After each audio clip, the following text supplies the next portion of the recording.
তো hello guys, actually এই ব্লগটা ছিল হোলি, যেটা আমার পোস্ট করতে এতটাই লেট হয় যে আমি আজ পোস্ট করছি। তো ঠিক আছে, তোমরা পুরো ব্লগটা দেখতে থাকো যে কোথায় আমি গিয়েছিলাম। তো শেষমেশ আমি স্টেশনেও গেলাম, আমার এতটাই লেট ছিল যে আমি ভিডিও ক্লিপ করতে পারিনি। তো আমি স্টেশনে ট্রেনে বসলাম আর ট্রেনও ছেড়ে দিয়েছে। তো এখন দেখছি যে কখন আমাকে স্টেশনে নামায়। কোথায় যাচ্ছি বলো তো? হ্যাঁ, খড়গপুর। তো খড়গপুরে আমি বসে পড়েছি আর ওর জন্য ওয়েট করছি, বাট ও জ্যামে ফেসে গেছে। 1:30 বাজে, এখনও পর্যন্ত এলো না।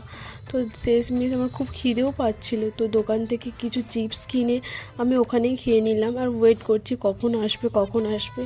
তো বসে বসে খুব বোর লাগছিল। শেষমেশ ও কল করলো যে হ্যাঁ আমি আসছি। তো তারপরে আমি ওভারব্রিজের উপরে উঠলাম আর এত সুন্দর হাওয়া দিচ্ছে না, মানে জাস্ট ওয়াও ফিল। তো শেষমেশ আমি কিছু ভিডিও ক্লিপ নিচ্ছিলাম তোমাদেরকে দেখানোর জন্য। তো তারপর ও কার নিয়ে এলো, তো আমি উঠে পড়লাম। আর তার মাঝখানে আমি কয়েকটা ক্লিপ ভিডিও আর কুछ ফটো মানে ক্লিপ কর লিয়া। তারপর আমরা চলে এলাম ঝাড়গ্রাম। তো ওখানে ওদের অ্যাকচুয়ালি অনুষ্ঠান সকাল থেকেই চালু ছিল, বাট আমাদের আসতে লেট হলো। তো তার কারণে আমরা কয়েকটা ভিডিও ফটো, তো ও বললো ওর কলেজ আছে, তো চলো ওখান থেকে ঘুরে নিয়ে আসি সামনেই। তো ওখান থেকে একটু গিয়ে কয়েকটা আমরা ফটো ক্লিপ নিয়ে একটু ঢং দেখাচ্ছিলাম। তো এই করে তার শেষমেশ আমি ওকে বললাম আমার কয়েকটা ভালো ভালো ফটোশ্যুট করে দাও, কারণ আমার ফটো তুলতে তো খুবই ভালো লাগে। তোমরা যারা আমার ফেসবুক বা ইনস্টাগ্রাম দেখবে তো তারাই বুঝতে পারবে যে আমি কী পরিমাণে ভালোবাসি।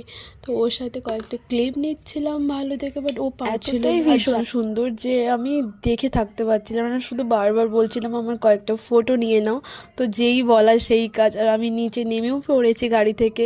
তো আমি ওকে বললাম কয়েকটা ক্লিপ, আমার ভিডিও ফটো রিলস এসব বানিয়ে নাও। তো শেষমেশ আমি গাড়িতে উঠে পড়েছি, কারণ ওখানে দাঁড়িয়ে থাকতে পারছিলাম না, কারণ বাড়ি যেতে হবে। তো এটা আমিই করেছি ওর হাতে আমার ওড়না দিয়ে। তো শেষমেশ ও ট্রেন দেখছে, কারণ যেহেতু লেট হয়ে গেছে আমাকে বাড়ি যেতে হবে আর ডিস্টেন্সও ছিল অনেকটা।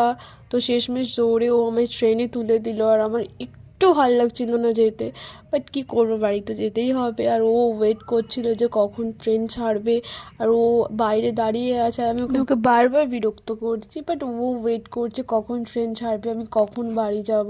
কারণ ওরও লেট হচ্ছিলো, তার থেকে বেশি ও টেনশন করছিলো। ট্রেন ফাঁকা, তো কয়েকজনই ছিলাম আমরা। তো বাড়িতে ফোন করছে কখন আসবো, আর বসে বসে ভাল লাগছিল না যে কখন বাড়ি যাব। খুব টায়ার্ড ছিলাম, কারণ সেই সকালে বাড়ি থেকে বেরিয়েছি, এখন 8টা বাজে। টায়ার্ড থাকার পরে আমি আর ভিডিও ক্লিপ নিতে পারিনি, সো আমি বাড়ি